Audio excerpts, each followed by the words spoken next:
বিসমিল্লাহির রহমানির রহিম। পরম করুণাময় ও অসীম দয়ালু আল্লাহর নামে শুরু। লা ইলাহা ইল্লাল্লাহ, লা ইলাহা ইল্লাল্লাহ, লা ইলাহা ইল্লাল্লাহ, লা ইলাহা ইল্লাল্লাহ, লা ইলাহা ইল্লাল্লাহ, লা ইলাহা ইল্লাল্লাহ।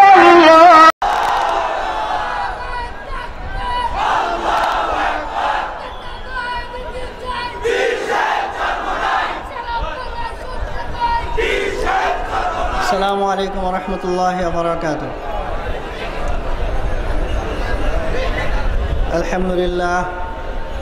الحمد لله نستعينه ونستغفره ونؤمن به ونتوكل عليه ونعوذ بالله من شرور أنفسنا من يهده الله فلا مضل له ومن يضلله فلا هادي له ونشهد أن لا إله إلا الله وحده لا شريك له ونشهد أن محمدًا عبده ورسوله. أما بعد فأعوذ بالله من الشيطان الرجيم. بسم الله الرحمن الرحيم. هو الذي أرسل رسوله بالهدى ودين الحق ليظهره على الدين كله ولو كره المشركون. اللهم صل على سيدنا ونبينا وشفيعنا وحبيبنا محمد.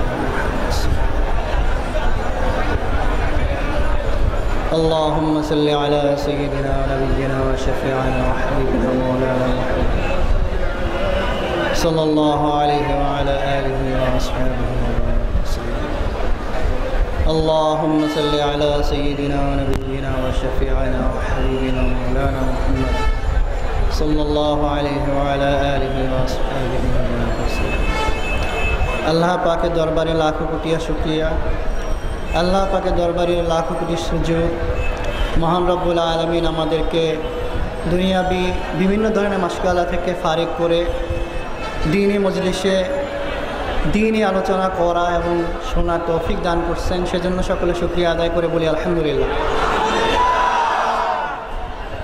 মহান রব্বুল আলামিন কোরআনে পাকের মধ্যে ঘোষণা করেন, হুয়াল্লাযী আরসালা রাসূলাহু বিল হুদা ওয়া দীনিল হক। আল্লাহ পাক রব্বুল আলামিন হুজুর সাল্লাল্লাহু আলাইহি ওয়াসাল্লামকে দুইটা জিনিস দিয়ে এই দুনিয়ায় প্রেরণ করছেন। একটা হলো হুদা আর একটা হলো দীন হক। মুফাসসিরিন ও মুহাদ্দিসিনে কেরাম হুদা শব্দের ব্যাখ্যা করেন আল উলুম আস সাহিহা, বা সঠিক জ্ঞানের নামই হচ্ছে হুদা। আর দ্বীনে হকের ব্যাখ্যা এভাবে করেন, দ্বীনে হকটা হলো আল আমাল আস সালেহ, বা সঠিক আমল, এইটার নামই হচ্ছে দ্বীনে হক। অর্থাৎ ইলম আর আমল এই দুইটা জিনিস নিয়ে রব্বুল আলামিন মহানবী সাল্লাল্লাহু আলাইহি ওয়াসাল্লামকে দুনিয়ায় পাঠিয়েছেন। ইলমের লাইনে যেরকম বিভিন্ন উলামায়ে কেরাম, আইম্মায়ে কেরাম, হযরত আবু হানিফা রাহিমাহুল্লাহ তাআলা, হযরত শাফি রাহিমাহুল্লাহ তাআলা, ইমাম আহমদ রাহমাতুল্লাহ তাআলা, হযরত মালিক আলাইহির রাহমা, এরা যারা আছেন এরা একজন ইমাম। এরা কি কেন ইমাম হয়েছেন? কারণ তারা গবেষণা করছেন কিসের লাইনে?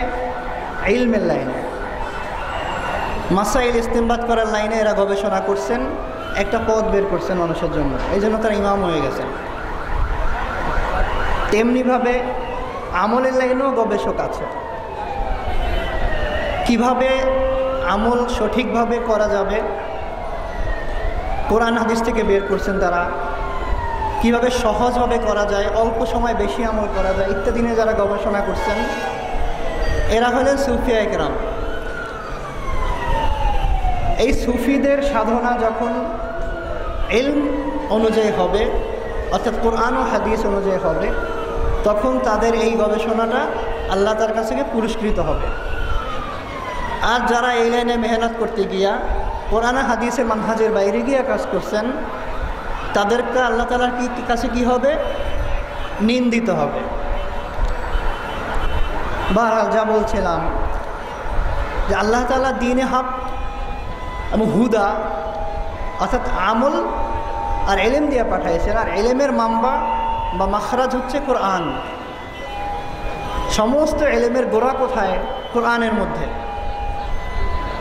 কোরআনের ব্যাখ্যাকারী হলো হাদিস, হাদিস থেকে ওলামায়ে কেরাম তারপরে আমলে বিভিন্ন শাখা প্রশাখা বের করে থাকেন। তো আজকে যারা এই মজলিসের আয়োজন করছে বাংলাদেশ কোরআন শিক্ষা বোর্ডের ঢাকা মহানগরের শাখা, মূলত কোরআনকে কিভাবে আগায় নেওয়া যায়, কোরআনের খেদমতকে কিভাবে সবার কাছে পৌঁছায় দেওয়া যায়, এই লক্ষ্যেই কাজ করে থাকে।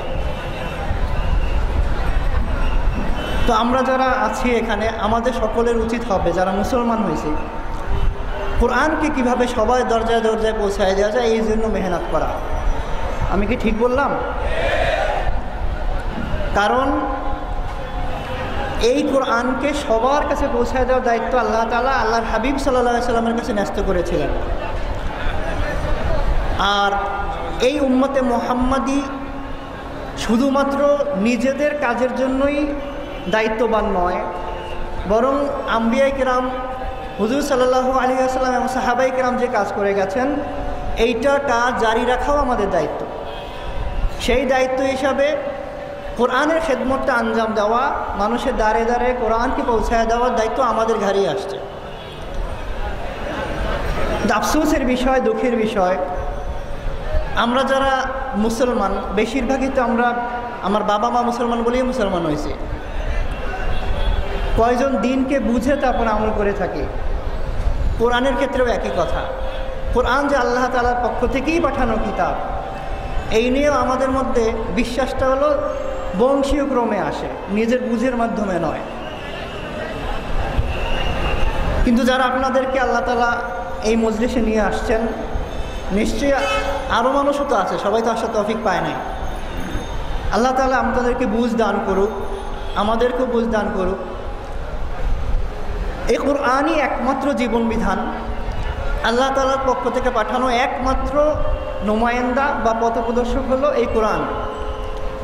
এছাড়া যত কিতাব আছে,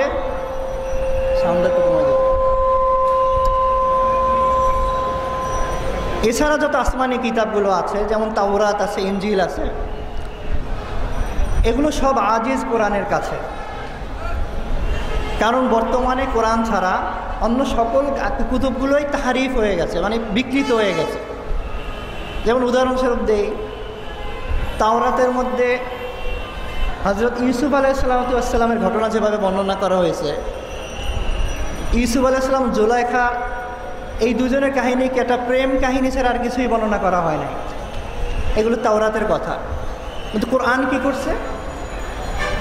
কোরআনের মধ্যে দেখেন সমস্ত ঘটনা পরিষ্কারভাবে আপনার কাছে এমনভাবে উপস্থাপন করছে, আপনার বিবেকে বলে দেবে এইটিই সত্য ছিল, একজন নবীর শানে এইটিই মানায়। আবার ইনজিলের মধ্যে তাকান, ইনজিলে তো আবার ওল্ড টেস্টামেন্ট, নিউ টেস্টামেন্ট আছে, পুরনো ভার্সন, নতুন ভার্সনও আছে। রাজা ষষ্ঠ জনের আমলের আগেরকার ইনজিলের মধ্যে আছে যে আল্লাহ তাআলা এই দুনিয়া 6 দিনে সৃষ্টি করছে, সৃষ্টি করার পর সপ্তম দিনে এসে আল্লাহ তাআলা নাকি বিশ্রাম করছেন। খালাকাল্লাহু আল আরদা জামিআ ফি সিত্তাতি আইয়াম সুম্মা ইস্তারাহা ফিল ইয়াউম আস-সাব'।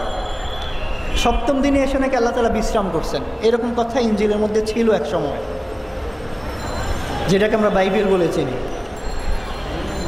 তখন খ্রিস্টানরা নিজেরাই বলতেছে যে রে ভাই, আল্লাহ তাআলা বিশ্রাম করাটা কি আল্লাহর সাথে মানায়? তাহলে এখন পরিবর্তন করো। কি করতে হবে?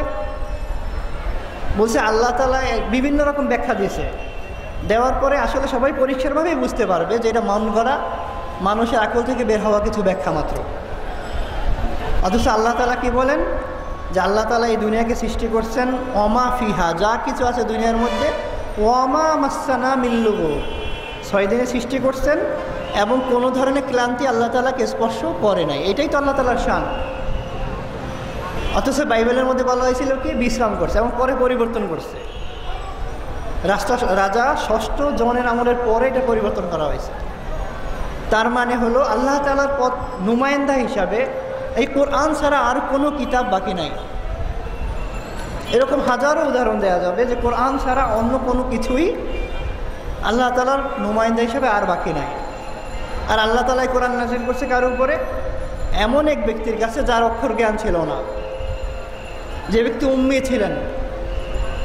তার মাধ্যমে আরবি ভাষার সর্বোচ্চ সাহিত্য সমৃদ্ধ এই কিতাব, এটা আল্লাহ তাআলা ছাড়া আরও কারোর কাছ থেকে হতে পারে?